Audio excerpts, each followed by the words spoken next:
think it's so, there's a subject that comes up a lot in the guitar world.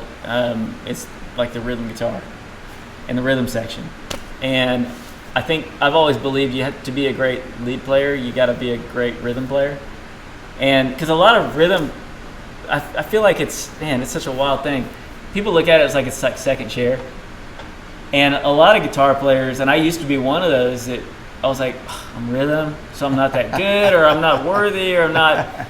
But you got to really like embrace being a great rhythm player, and to really understand, and you got to, to play in a band, you got to know where everyone's space is.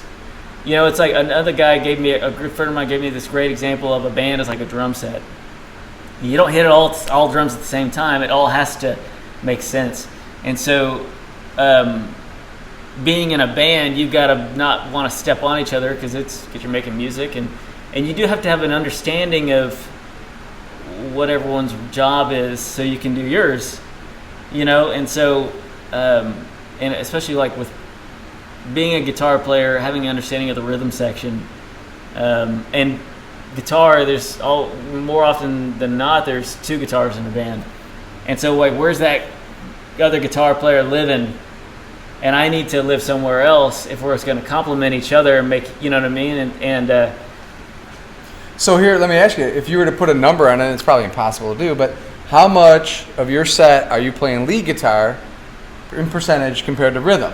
75, 90% rhythm? Yeah, I mean, with us, I'm the only guitar player, so, but the majority is rhythm. Rhythm, right. So if somebody I consider myself a rhythm player.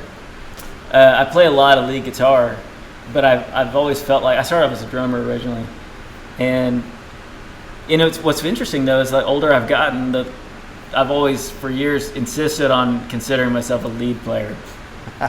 But push your limits. But realistically, I'm a rhythm player, and I really enjoy it. And but yeah, it's most of the song, and what's funny is like growing up, like I always felt like the guitar solo of the song was like the commercial break. I really wasn't into it. I like as it. a kid. That's really cool. You know what I mean? Like I tell you, I liked Metallica growing up. Yeah. But honestly, before I started playing guitar, as just a listener, I spaced out when it came to guitar solo time. Yes. You know what I mean? So it's like, but the solos I'm most attracted to now are the ones that are basically like singing. Melodic soloing. Yeah. Ooh, yeah. I like love melodic a guy soloing. said something to me one time. He was like, don't play something you couldn't sing. You know what I mean? Like, don't play. Can I see the guitar for a second?